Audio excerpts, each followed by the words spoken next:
బాలినేని శ్రీనివాసరెడ్డి, సామినేని ఉదయభాను వారిరువురు కూడా వైసీపీని వీడి ఈ నెల 22వ తారీఖు నాడు జనసేన పార్టీలో చేరతన్నారు అని చెప్పేసి అదే ఆ ప్రాసెస్ లోనే పవన్ కళ్యాణ్ గారితో చర్చలు జరపడం కూడా జరిగి ఒక నిర్ధారణకి వచ్చిన సందర్భంలో ఒక వీడియో చూశా, మహా న్యూస్ వంశీ.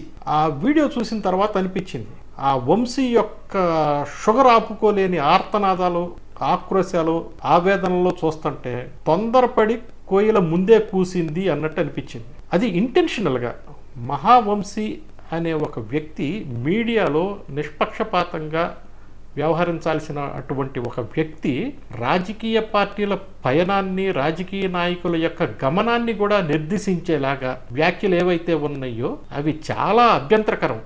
ఒక మహావంశీ అనే కాదు, ఏ ఒక్క మీడియా ఛానల్ కూడా అటువంటి వ్యాఖ్యానాలు చేసి బయాస్గా ఒక పక్కకి వాళ్ళని వాళ్ళు నెట్టివేసుకుంటున్నారు.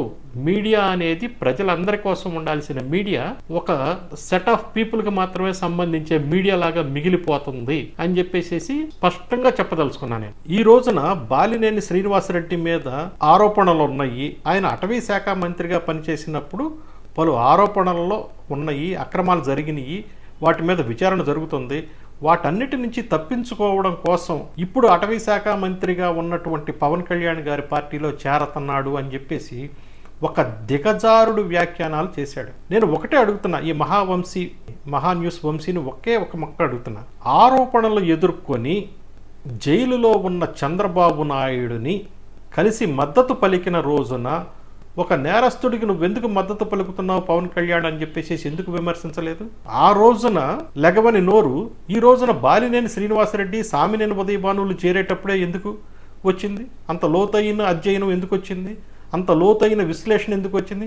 అంత లోతుగా వివరించాల్సిన అవసరం ఏమొచ్చింది?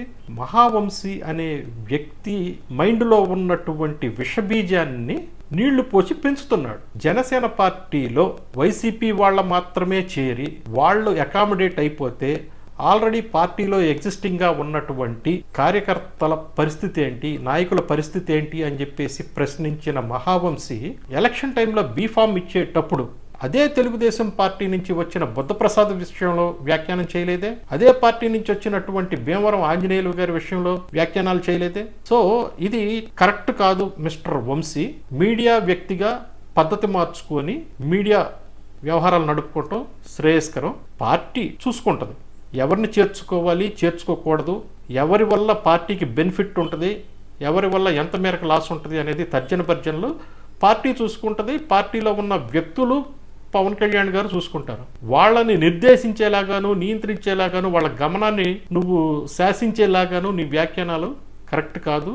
ఆరోపణలు బాలినేని శ్రీనివాసరెడ్డి జనసేన పార్టీలో చేరిన తర్వాత అటవీ శాఖ పరిధి ఆరోపణల మీద విచారణలో ఏ రకమైనటువంటి లోపభూయిష్టమైనటువంటి జరిగితే ఆ రోజున అందులో కూడా అటవీ శాఖ మంత్రిగా ఈ పవన్ కళ్యాణ్ గారి ప్రమేయం ఏదన్నా ఉంటే మీరు వ్యాఖ్యానం చేసినా తప్పు లేదు, కానీ ముందుగానే ఊహించుకొని ఏవేవో మాట్లాడుకుంటే చాలా తప్పు. మహావంశీ, మీ ప్రవర్తన మార్చుకొని మీడియా ఎదుటి వ్యక్తుల గమనాన్ని, పైనాన్ని నిర్దేశించే ఆలోచనలు మానుకొని జరిగిన దాని మీద మీ విశ్లేషణలో మీరు వివరణలు ఇచ్చుకుంటే మీ యొక్క మీడియాకే క్షేమం అని చెప్పేసి తెలియపరచుకుంటున్నారు.